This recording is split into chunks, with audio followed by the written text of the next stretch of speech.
As most of us have experienced, relationships are complicated. The "now what do I say" moment is one that I have revisited many times in my life. And each time I experience and survive these hard "now what do I say" moments, I can be tempted to just reduce my exposure to other humans altogether. Relationships are complicated. We know this. Have I ever been brave? Have I ever known the right thing to say? I tend to take the bus regularly in Los Angeles. I have a car, but I believe in mass transit from a human connection point of view and an earth health perspective. I recently witnessed a young Asian American woman getting spit on as she got on the bus. Many of us on the bus witnessed this. A young Asian American man saw the incident and confronted the perpetrator who had abused this woman. The perpetrator and his confronter were very near me and yelling. It seemed like they might come to blows.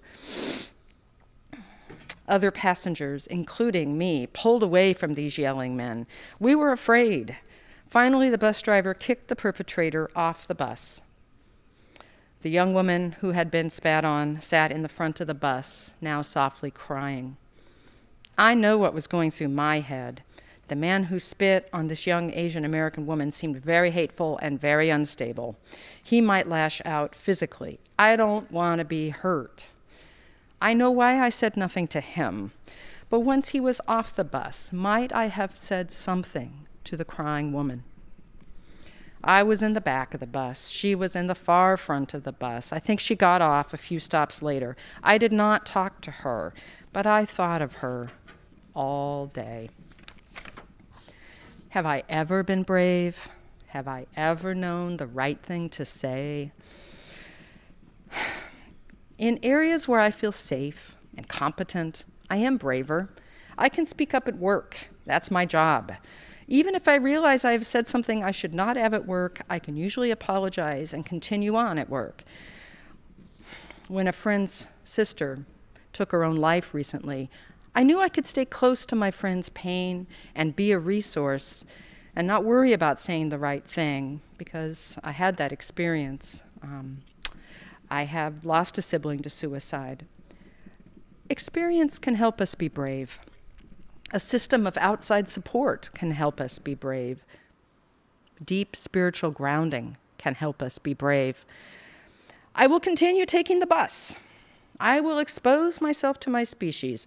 I expect there will be future moments where I cannot find the words to be who I hope to be. There will be times when I am deeply sorry, and I will know that that sorrow is not enough. These are human situations, and they are complex.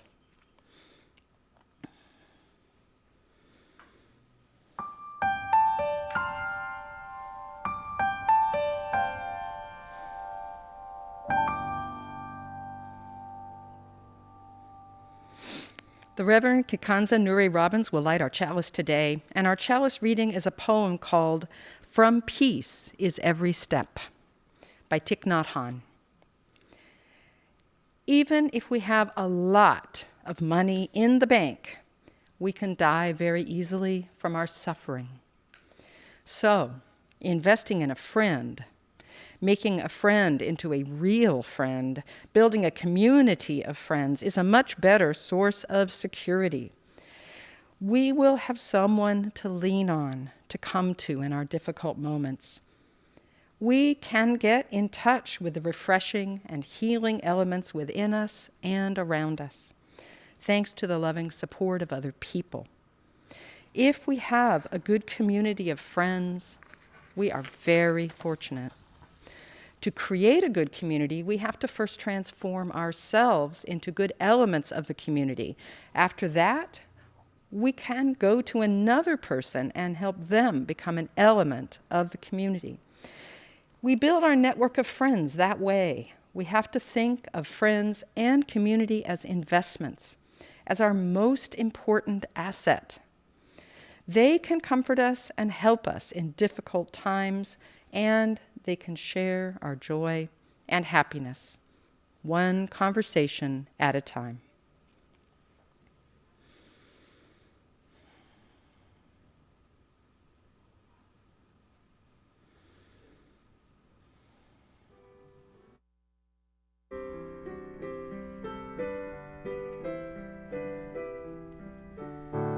Cloak yourself in 1,000 ways, and still shall I know you, beloved.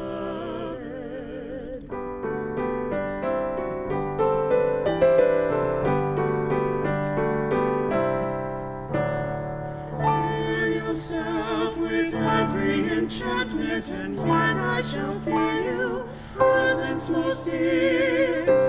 I shall salute you in the springing of cypresses, and in the shade of wicks, and the laughter of fountains.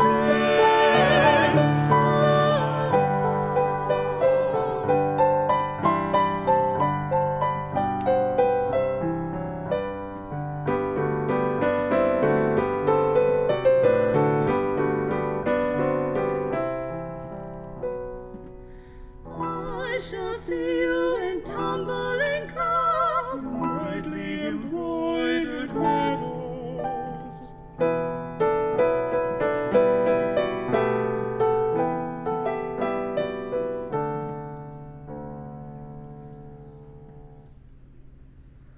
Oh, beloved presence,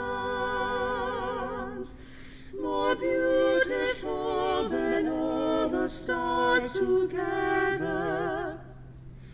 I trace your feet. I trace in ivy that curve, in clusters of grace. In morning flaming the mountains, in morning flaming the mountains.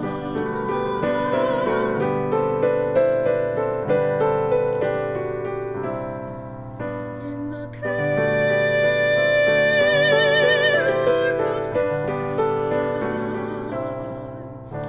you guided the whole earth and make every heart great.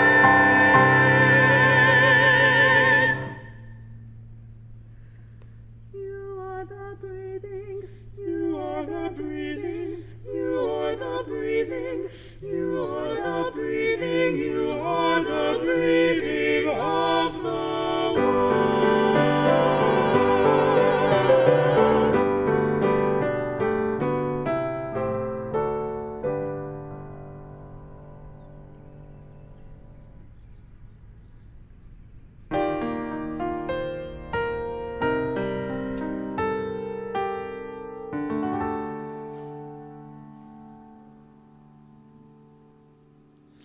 Welcome to the Unitarian Universalist Community Church of Santa Monica.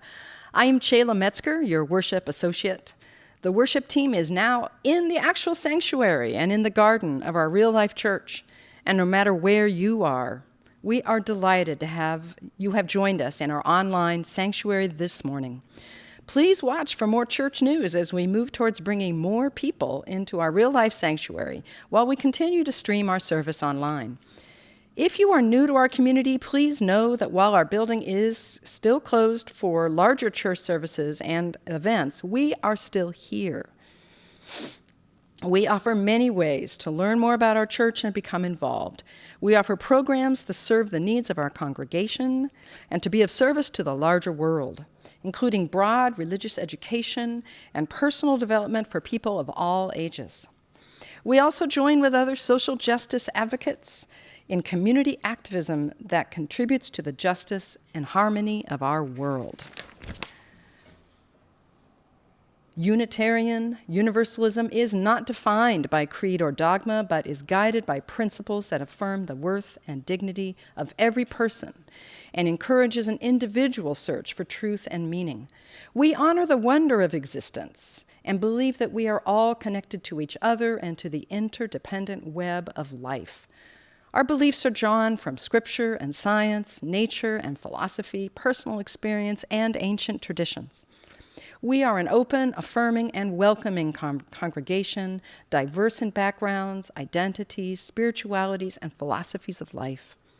We are united in our desire to create an inclusive, beloved community, to live the principles of our faith, and to serve the wider world.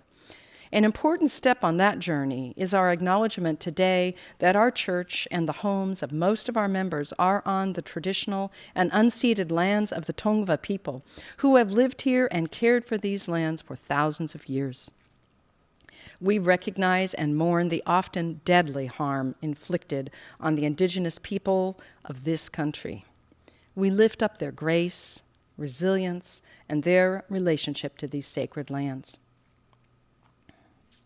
I do have a few announcements today. October is a time we may feel especially connected to the dead as we celebrate All Souls and Dia de los Muertos.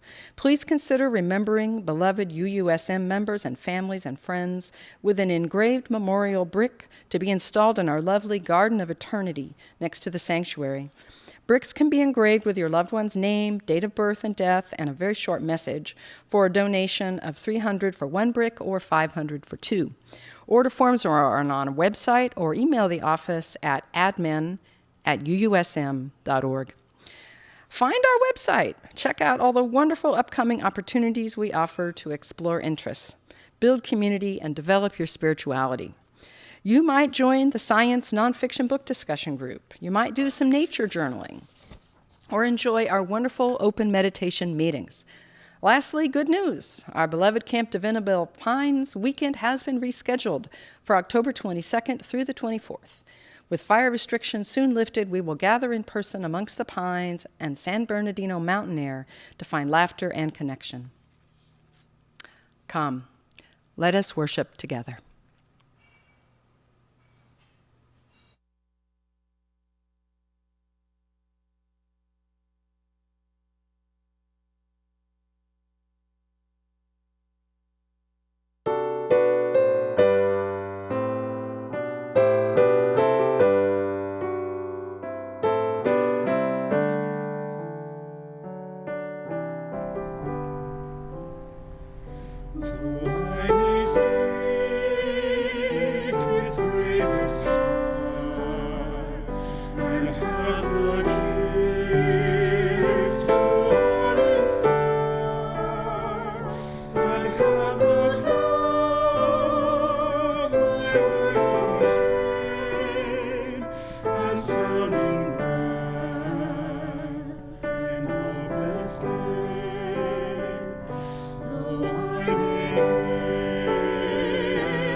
El amor es la enseñanza de esta iglesia. Love is the doctrine of this church. Buscar la verdad es su sacramento y el servicio es la oración. The quest for truth is its sacrament and service is its prayer. Vivir juntos en paz. To dwell together in peace. Buscar el conocimiento en la libertad. To seek knowledge in freedom. Servir a la humanidad en comunión. To serve humankind in fellowship. Así es como convenimos unos a otros. Thus do we covenant with each other.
Good morning.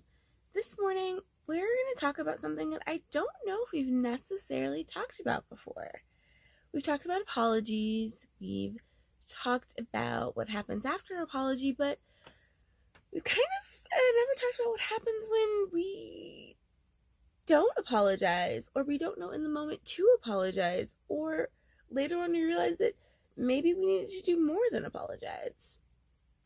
So we're going to talk a little bit. So now we all know how an apology works, right? You think about what you've done. You then go to the person that you've harmed or whose feelings you've hurt, and you go, hey, I'm really sorry for this specific behavior, and here's what I'm going to do very specifically to try to not do that behavior anymore, and you ask if they accept your apology. We also know from our lessons on apology that they don't have to accept your apology, right? It's up to the person that was hurt to determine whether things are okay or not, or will be okay.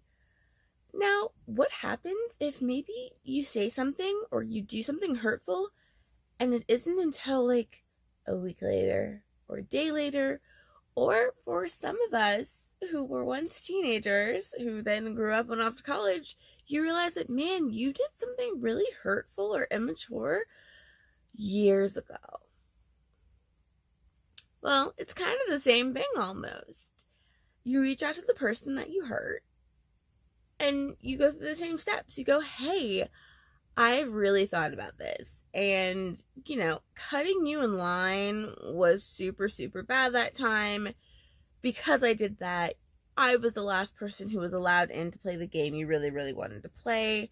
And right now, there's nothing I can do to really change my behavior towards you, but I'm also sorry. And they can or cannot accept your apology. Now, it's a bit different if what you should have done was speak up in the moment. So maybe your cousin at a holiday wasn't very nice to your sister. Maybe someone on the playground said something super hurtful to a friend, and in the moment you froze. Now, in those cases, what you can do is, you can also try to talk to that person and go, hey, I saw you do this, and you hurt somebody that I know. Or maybe they hurt someone you don't even know. And I really think you should apologize. And if you need help apologizing, here's how. And you can offer that help to apologize because you are equipped with the tools to apologize properly.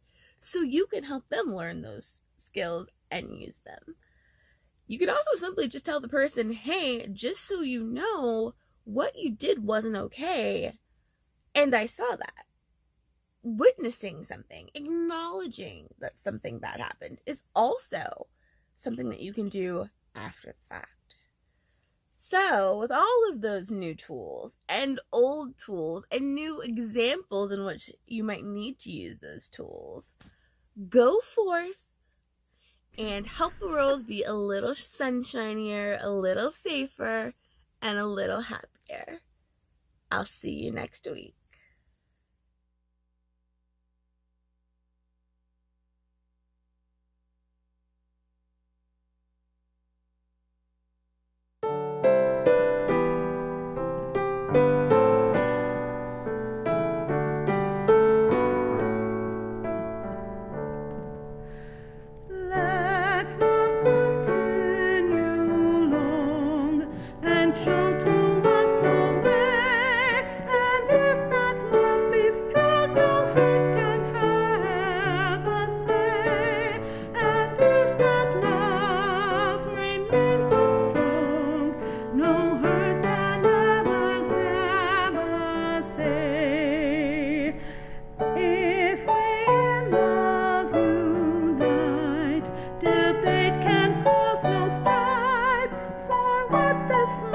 and fight disputes enrich our life. For with this bond of human love, disputes can mean a richer life.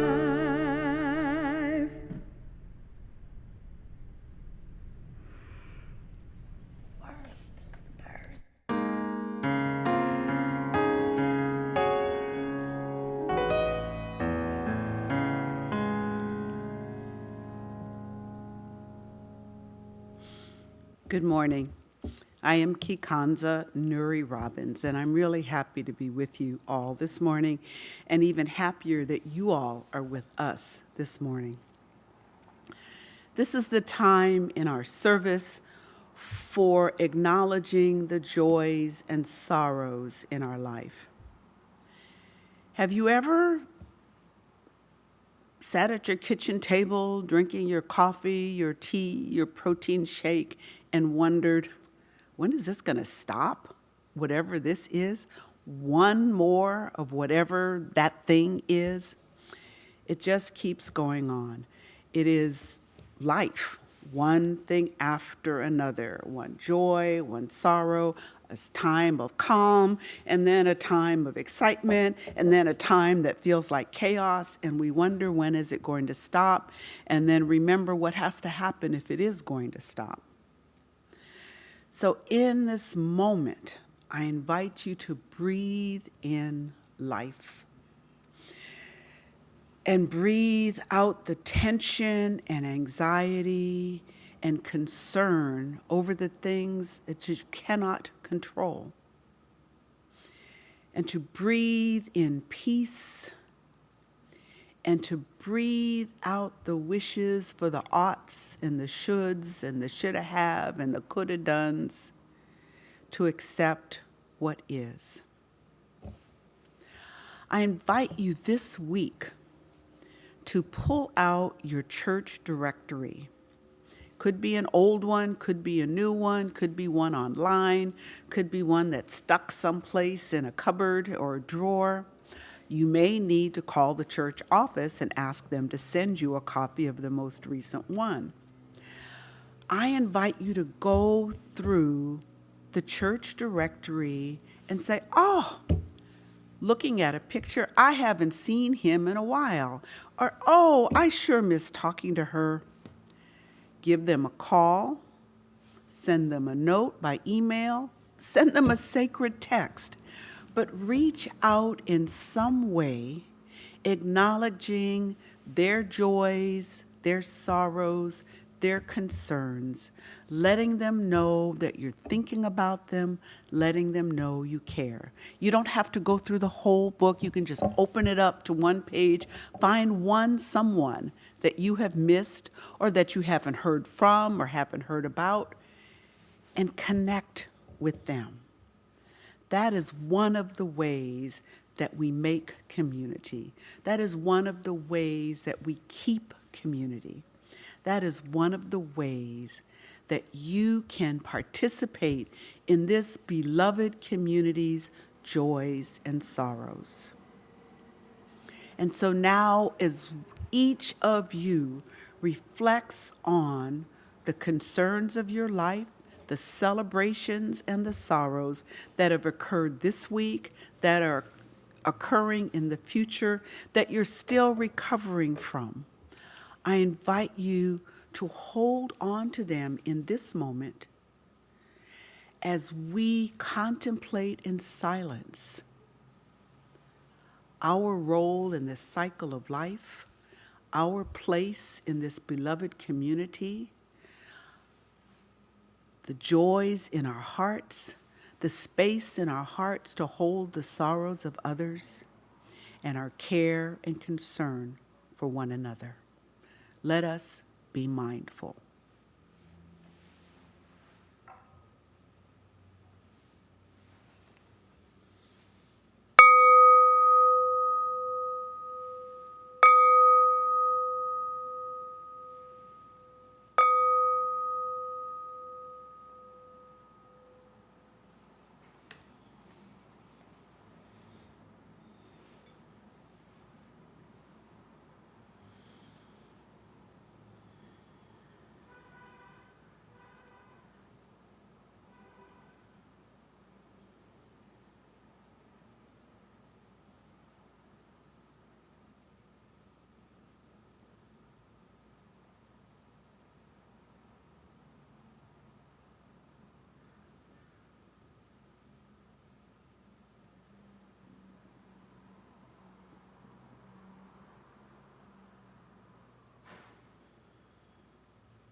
Sometimes we just don't know what to say.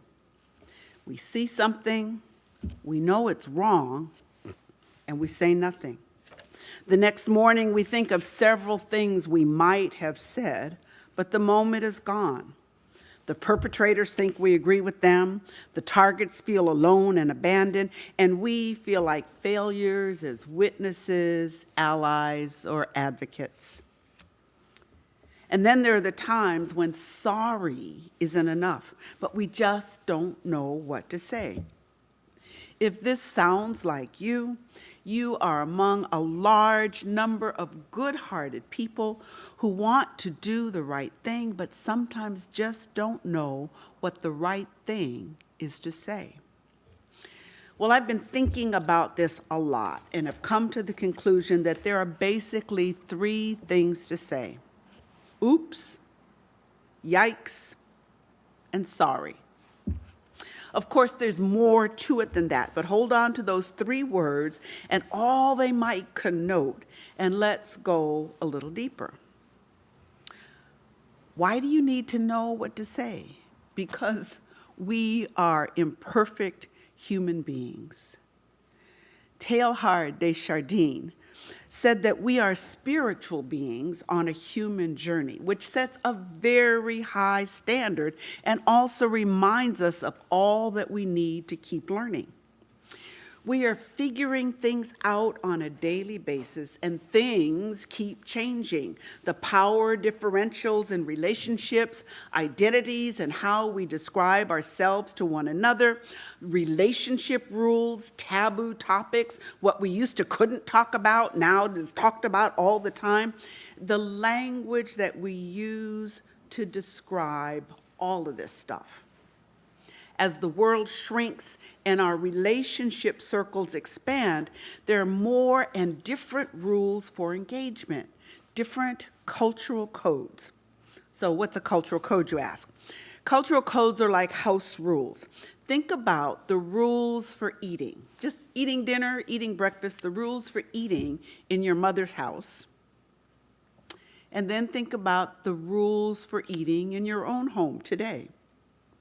Think about the rules. Now, you may not call them rules, but the way we do things, eating, sleeping, watching TV, cleaning, standards for cleaning, what is clean, what is not, the rules for addressing people in your life, forms of address for elders, for respected ones, for children, for your peers, and the many rules that we have for describing the differences between us.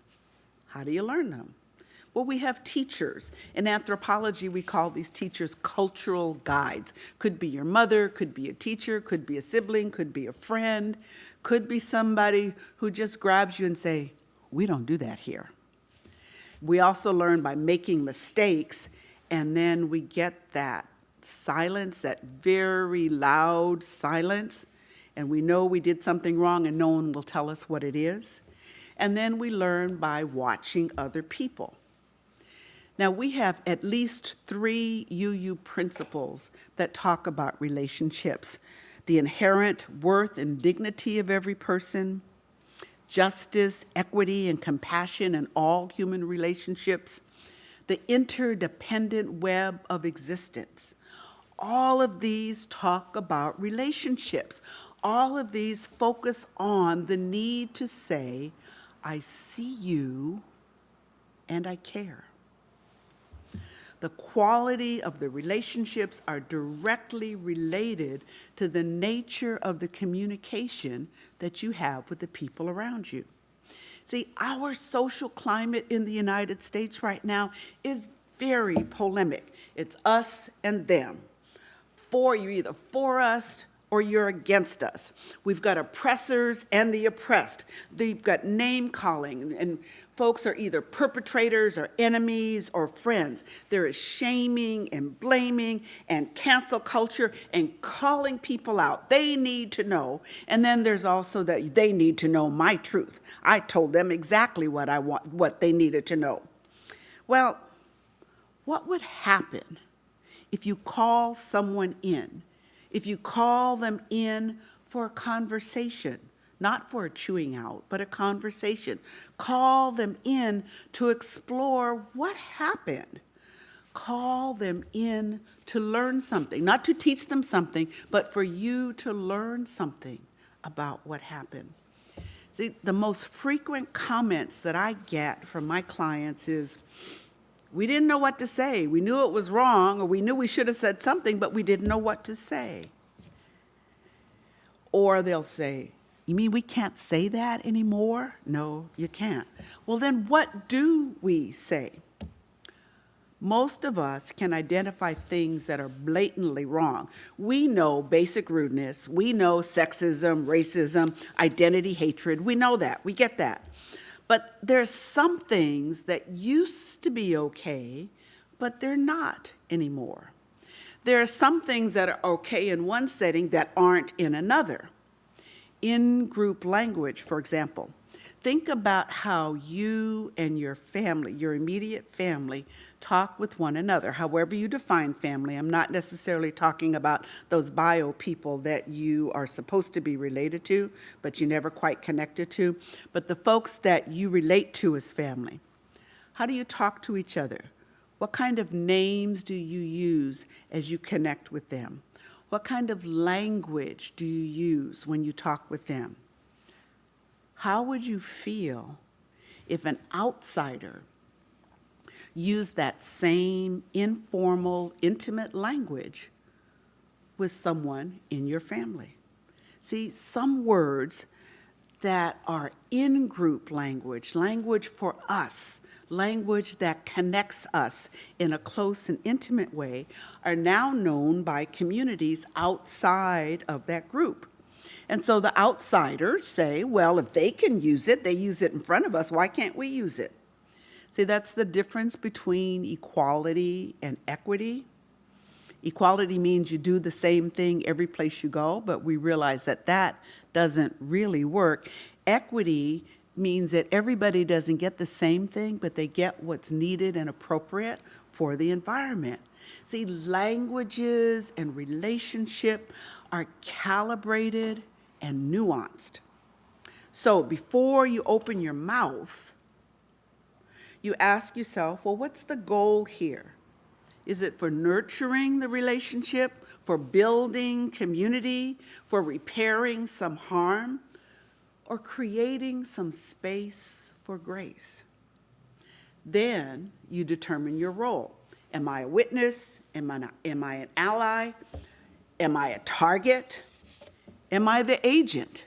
And if you're the agent, did you just not know? Or were you basically unaware? Are you well-intentioned?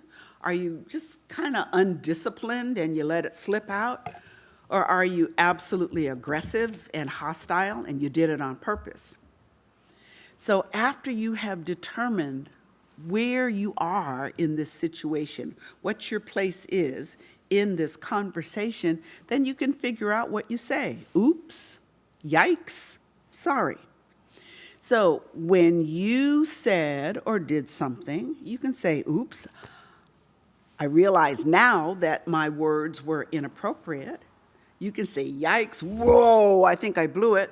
Tell me what I did wrong because I don't want to do it again. Or you can say, sorry, I can see I hurt your feelings. I'm really sorry. Are you willing to talk about it? Now, when you witness something, now sometimes like in Shayla's story, you can't say anything. And so you send them good vibes.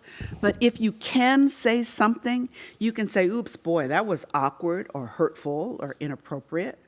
Or you can say to the perpetrator, I can't believe you did that. You need to fix it. Or you can say to the target, I'm really sorry that happened to you. Sometimes I saw that, and I'm sorry it happened to you.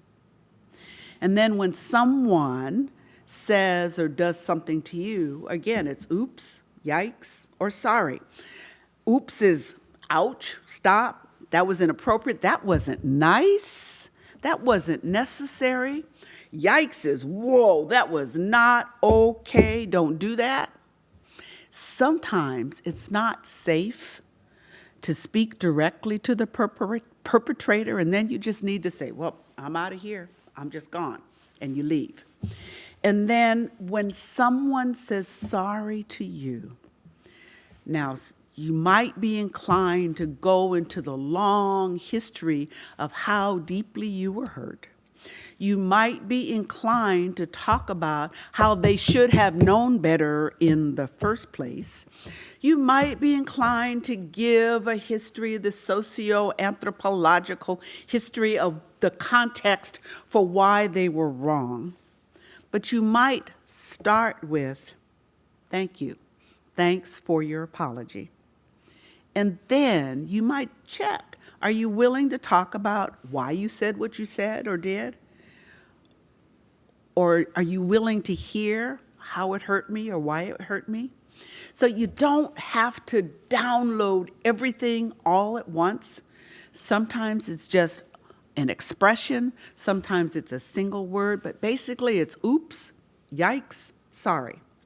So during the week, I invite you to gather examples, gather opportunities for times when you could speak up. You don't have to speak up, but just notice the many opportunities you have to say oops, yikes, or sorry. Some version of it is going to be okay, and that's going to be determined by your personal style, by the power dynamics in the relationship, by the expectations of the context that you're in, and by the nature of and the value of the relationship that you have. See, so what do you say now that you've taken your foot out of your mouth? After you've witnessed an unacceptable act? What do you say to lead an uncomfortable conversation? What do you say to be appropriate for this situation while honoring your truth? What do you say? You say, oops, that wasn't okay. Yikes, whoa, don't do that again. And sorry, I'm sorry it happened to you. I'm sorry that I did that. See, remember the story of the gossiper and the rabbi and the feather pillow? We talked about that a few weeks ago, where someone was gossiping, and the community said, oops, that's not okay. And the rabbi said, yikes, come talk to me. You need to understand how horrible the damage that you have done. And the gossiper, after he understood, said, sorry, I'm really sorry. See, the bottom line is that we need to learn to say something. Don't let your silence perpetrate the harm. Don't let your embarrassment keep you from doing the right thing. We need to be brave. We need to stand strong. We need to speak up. We need to be humble enough to learn something. And then we need to say something.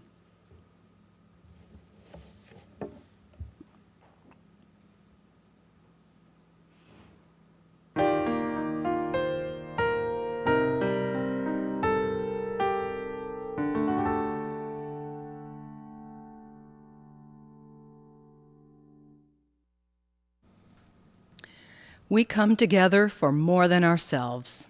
Each month, we donate 50% of our church offering to a nonprofit group that embodies our UU values in the larger world. This month, 50% will be donated to the Westside Food Bank. Even as conditions improve for many who are emerging from COVID-19, thousands of unemployed workers and others in our community continue to face poverty and food insecurity.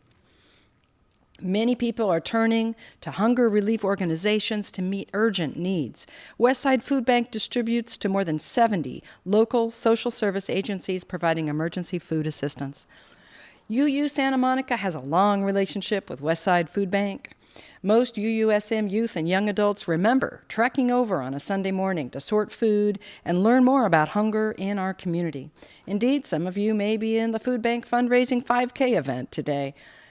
Right now, the most urgent need for them is cash.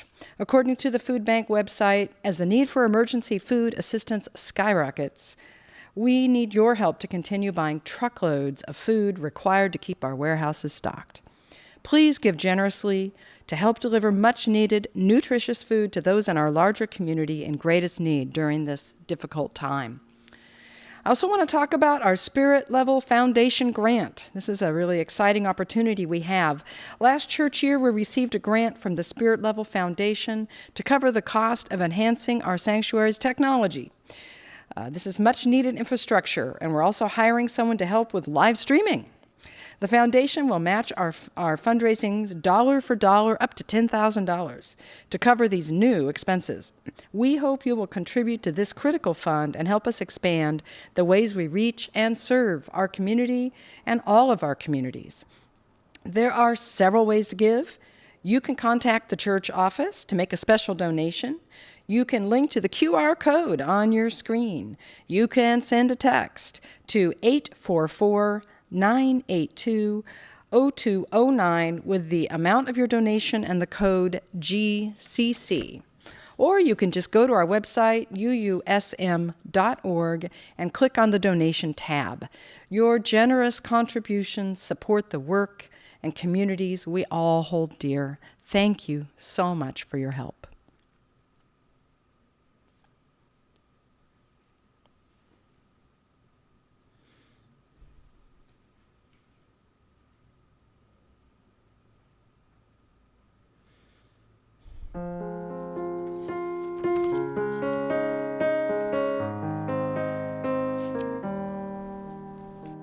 Holding on your rope, got me 10 feet off the ground.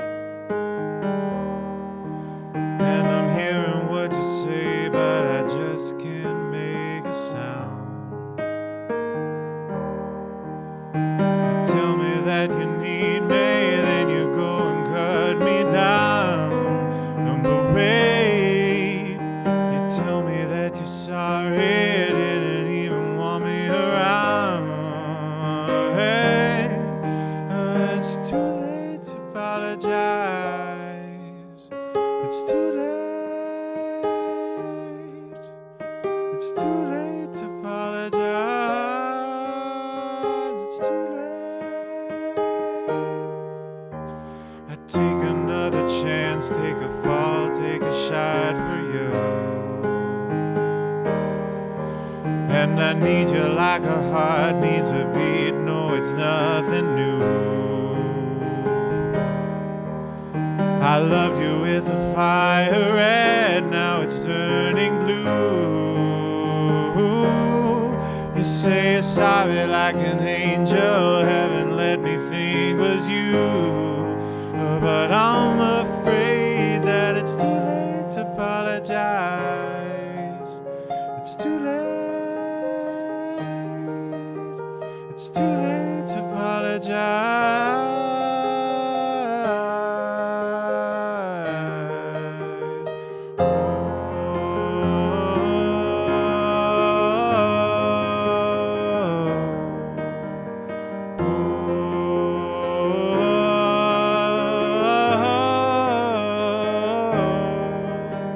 It's too late to apologize.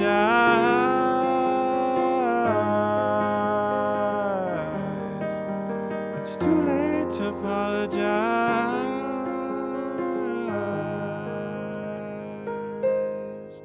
I'm holding on your rope, got me 10 feet off the ground.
This service is over, and now our service to the world continues. So go, my friends. Go in peace. Go speaking up. Move out of your silence into the world, saying something that's going to make a difference. Peace be with you.